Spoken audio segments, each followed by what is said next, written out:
Hello, नमस्ते. मी गंगा. माझ्या चॅनलमध्ये तुमचं खूप मनापासून स्वागत करते. आज मी बनवणार आहे आंबा मोदक. तर त्याच्यासाठी इथे छान पिकलेले असे 2 आंबे घेतलेले आहेत आणि ते कट करून त्याचा आपण अशा प्रकारे गर काढून घ्यायचा आहे. तर चमच्याने गर काढल्यामुळे सगळा गर त्याचा निघून येतो, वेस्ट होत नाही. तर त्याच्यामुळे मी अशा प्रकारे चमच्याने गर सगळा काढून घेते दोन्ही आंब्यांचा.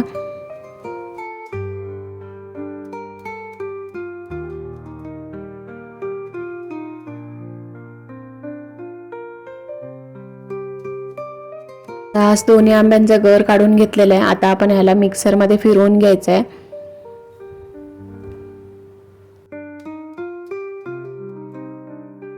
आपण सारण आता बनवायला घेऊया. तर ओलं खोबरं खवून घेतलेलं आहे, 1 नारळाचं खोबरं आहे आणि त्याच्यामध्ये आपल्याला गूळ घालायचं आहे.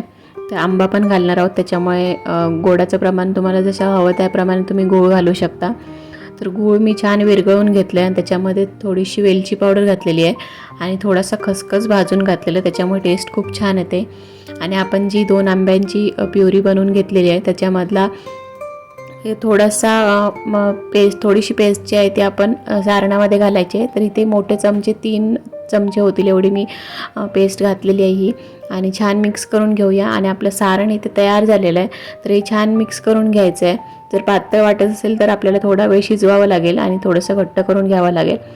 नंतर आपण हे थंड करून घेऊया. आणि आता इथे मी 1-2 वाटी पाणी गरम करून घेतलेलं आहे. पाण्यामध्ये थोडंसं मी तूप टाकलेलं आहे आणि चिमूटभर मीठ टाकलेलं आहे. आणि बाकीचा जो आंब्याचा गर होता तो सगळा मी या पाण्यामध्ये घातलेला आहे. आणि छान आपण पाण्याला परत एकदा उकळी काढून घेऊया. आणि पाणी आपलं आता छान उकळत आलेलं आहे. तर आता आपण याच्यामध्ये तांदळाचं पीठ घालून घ्यायचं आहे. तर 2 वाट्या होईल एवढं मी तांदळाचं पीठ घालणार आहे, किंवा तुम्ही जेवढं त्याच्यामध्ये भिजेल तेवढं पीठ घालू शकता. तर आता आपण हे पीठ घालून छान मिक्स करून घेऊया आणि त्याची उकड काढून घेऊया. आता मी गॅस बंद केलेला आहे आणि हे पीठ व्यवस्थित पाण्यामध्ये मी मिक्स करून घेणार आहे. आणि मिक्स करून आपल्याला थोडा वेळ झाकण ठेवून 15 ते 20 मिनटं तसंच ठेवायचं आहे आणि त्याच्यानंतर मग आपल्याला मळायला घ्यायचं आहे. तर इथे मी पीठ छान असं मळून घेतलेलं आहे व्यवस्थित. आणि हे आपण झाकून ठेवायचं आहे आणि त्याचे मग मोदक बनवायचे आहेत. नंतर मग पीठ वरून सुकतं. तर अशा प्रकारे मी इथे थोडंसं पीठ घेतलं आणि त्याचा गोळा बनवते आणि त्याची आपल्याला पारी बनवायची आहे. तुम्ही हाताने पण बनवू शकता किंवा मग लाटण्याने वगैरे लाटून बनवू शकता किंवा साच्यामध्ये घालून त्याची पारी बनवली तरी चालेल. तर अशा प्रकारे आपण छान अशी पातळ त्याची पारी बनवून घेऊया पुरीसारखी.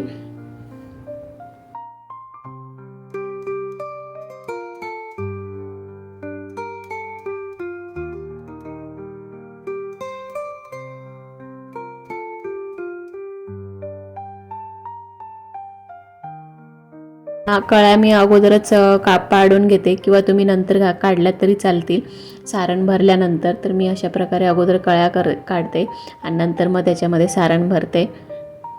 आता आपण हे सारण भरून घेऊया.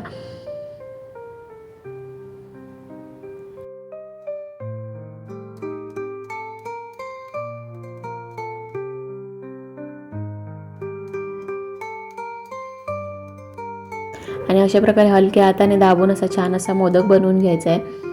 आणि वरलेलं जे उरलेलं जास्तीचं पीठ असेल ते तुम्ही काढून घेऊ शकता. आणि अशा प्रकारे छान असे आपल्याला सगळे मोदक आपल्याला बनवून घ्यायचे आहेत.